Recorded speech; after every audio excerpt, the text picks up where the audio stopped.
Қайырлы күн, құрметті әріптестер, оқырмандар.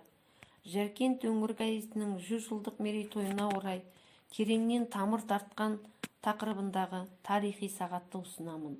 1921 жылы 1 маусымда алғашқы нөмірі жарық көрген.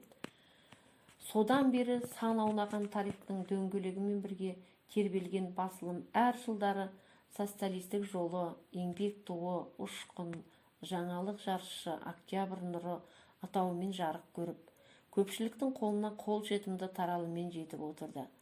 1991 жылдан бері Жаркент өңірі атауымен жарық көріп келе жатқан Ақпарат айдындағы аудандық газеттің бүгінгі таңдағы таралымы 5371 дананы қамтып отыр.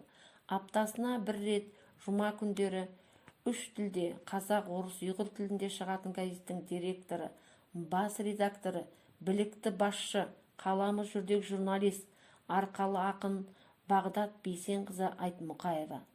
Ақпараттар айдында өзіндік үні, келістік қолтаңбасы бар аудан айнасы Жаркент өңір газеті әр жылдары республикалық, облыстық байқаулардың жүлдегері атанып жүр. Газеттің өзі бір күндік болса, сөзі мүмкіндік. Бүгінгі таңдағы ақпараттың көзі мен құлағына айналып отыр. Ахмет Байтұрсынұлы айтқандай, газет халықтың көзі, құлағы һәм тілі. Ендеше сол халықпен бірге болуға тиісті. Жұртшылыққа ақпарат беруші елдің сауатын ашушы құрал. Газет сауаттылық пен этиканың жыршысы, тіл ұстататын адамға тәрбие беруші құрал.